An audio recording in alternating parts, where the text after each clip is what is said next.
Saeed Bloch क्या समझते हैं कि जो सुप्रीम कोर्ट के फ़ैसले हैं जिसमें 8-7 का फ़ैसला नज़र आ रहा है, जो है डिवाइड नज़र आ रही थी, एक मैसेज दिया गया, आप क्या समझते हैं? देखें अस्तोरी साहब, मैं ये समझता हूँ कि सुप्रीम कोर्ट ऑफ पाकिस्तान की सबसे बड़ी अदालत है। ठीक है, इसके बाद अल्लाह है या फिर अगला जहान है जहाँ पे फिर आपने इंसाफ लेना देना होता है। ठीक है, तो यहाँ पे जो जजेस होते हैं ना, मैं चीफ़ जस्टिस के साहब के जो मौक़िफ़ है उसकी किसी हद तक इस वजह से हिमायत करता हूँ कि यहाँ पर आने वाले जजेस काबिल होने चाहिए। हाई कोर्ट्स के अंदर आपके पास ऐसे जजेस बाज़ औक़ात आ जाते हैं क्योंकि इसमें मुख्तलिफ़ अवामिल हैं, सियासी जमातों के लोग आ जाते हैं, बार जो कौंसल्स हैं या बार एसोसिएशंस हैं वो अपने बंदे एडजस्ट करवाने की कोशिश करती हैं, मुख्तलिफ़ हैं, फिर इस्टेब्लिशमेंट के अपने एजेंडे होते हैं, तो वहाँ पे ये मामलात किसी हद तक चल जाते हैं। लेकिन सुप्रीम कोर्ट आपके पास आखिरी अदालत है, जहाँ पर आने वाले जजेस कम अज़ कम हाई कोर्ट से बेहतर होने चाहिए। और जहाँ पे जजेस के दरमियान इस तरह के जो टकराव की सूरत हाल है वो बड़ी एक तो अफसोसनाक भी है। ठीक है, और दूसरी बात ये है कि आप दुनिया को क्या मैसेज दे रहे हैं। मैं आज अगर किसी शख्स को तंग करता हूँ तो कल को मेरी जगह पे जो आएगा वो मुझे भी तंग करेगा। तो ये तो वो क्या कहते हैं पंजाबी में कि हर अमल का रद्द अमल होता है। आज आप जो अमल कर रहे हैं कल को उसका रद्द अमल आएगा। तो ये चीज़ें अवॉइड करनी चाहिए थी, बजाय इसको कि इसको पब्लिक डोमेन में लाया जाता, मीडिया के सामने उछाला जाता। ये अगर तमाम जजेस अंदर बैठ के जो मर्ज़ी इख्तलाफात कर लेते, वो मीडिया के सामने नहीं आने चाहिए थे। पूरी दुनिया में पाकिस्तान की अदालतों का मजाक बन रहा है और सिर्फ बुनियाद क्या है जी कि कुछ जजेस के अपने इंतज़ामी ऐसे मामलात हैं, और वो इंतज़ामी मामलात इस वक्त पाकिस्तान के जो आइनी मामलात हैं, जो तमाम तर रियासती मामलात से अफजल हैं, उन पर ऊपर का दर्जा रखते हैं, वो इस वक्त पीछे चले गए हैं। और सुप्रीम कोर्ट के जो इंतज़ामी मामलात हैं वो उनके ऊपर हावी हो चुके हैं और आइन जो है वो तकरीबन इस वक्त मुअत्तल हो चुका है। सईद बलोच साहब, ये बता दीजिएगा कि एक तासुर फैलाया जा रहा है कि जो पार्लियामेंट की जानिब से सुप्रीम कोर्ट में जो चीफ जस्टिस के इख्तियारात हैं महदूद करने के हवाले से ये जो कानून साजी की गई है, इस पर एक रवायत ये भी है, क्योंकि चीफ जस्टिस उमर बंदियाल के पास वैसे भी 4 महीने रह गए, लेकिन उसके बाद 1 साल तकरीबन 1.5-2 महीने जस्टिस काजी फ़ाइज़ ईसा ने चीफ जस्टिस पाकिस्तान बनना है। तो एक रवायत ये भी है कि असल में ये कानून साजी उमर बंदियाल के लिए नहीं बल्कि काजी के हाथ बांधने के लिए। क्या आप ये समझते हैं कि जस्टिस काजी फ़ाइज़ ईसा के हाथ बांधे जा रहे हैं और वो खुद अब इस सिचुएशन को नहीं समझ रहे?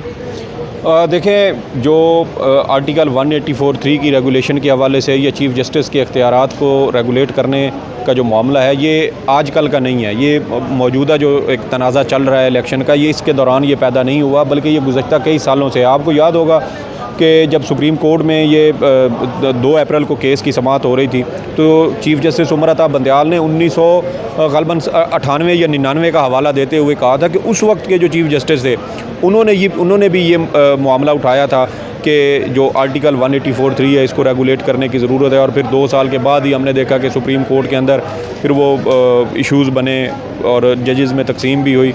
तो ये सारी जो चीज़ें हैं ये काफ़ी पहले से चल रही हैं।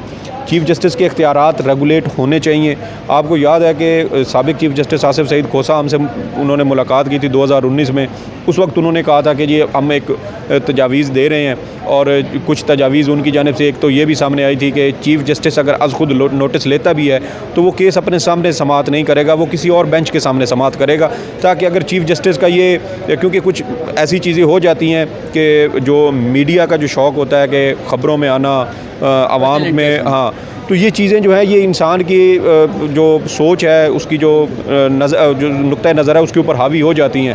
साबिक चीफ़ जस्टिस साकिब निसार के दौर में हमने ये देखा है कि उन्होंने हद से ज़्यादा अज़खुद नोटिस लिए, 44 अज़खुद नोटिस वो अपने दौर में लेके गए, उन्होंने लिए, और उसमें से बाद फिर उन्होंने आखिर में जिस तरीके से निपटाए वो भी एक बड़ा जो है ना वो मुश्किल दौर था। तो इस वजह से ये मामलात तो काफ़ी पहले से चल रहे हैं। काजी साहब को मैं समझता हूँ कि इस लिहाज से थोड़ा सा तहम्मुल का मुज़ाहरा करना चाहिए था, क्योंकि उनका ये मुतालबा था कि रेगुलेट हों। फिर उनको अल्लाह ने यह मौका भी दिया कि वो चीफ़ जस्टिस भी बन रहे हैं। फिर उनके जो हम ख्याल 2-3 जजेस हैं, जस्टिस मंसूर अली शाह, जस्टिस याहिया अफरीदी, इनको भी अल्लाह मौका दे रहा है कि ये भी चीफ़ जस्टिस ऑफ पाकिस्तान बनेंगे।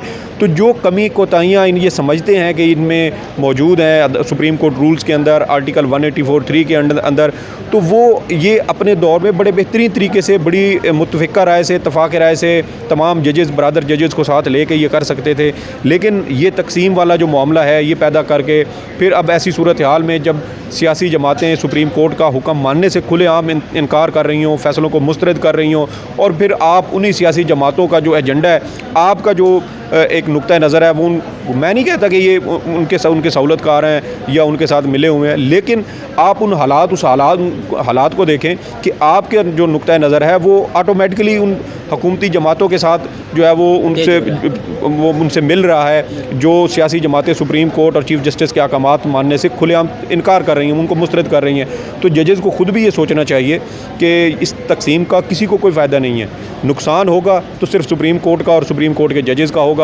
क्योंकि यही वो जज साहिबान हैं जो आज इन चीज़ों की मुखालफत कर रहे हैं। कल को जब ये चीफ़ जस्टिस के ओहदे पे बैठेंगे तो फिर इनके लिए भी मसाइल पैदा होंगे। तो मिल बैठें आपस में।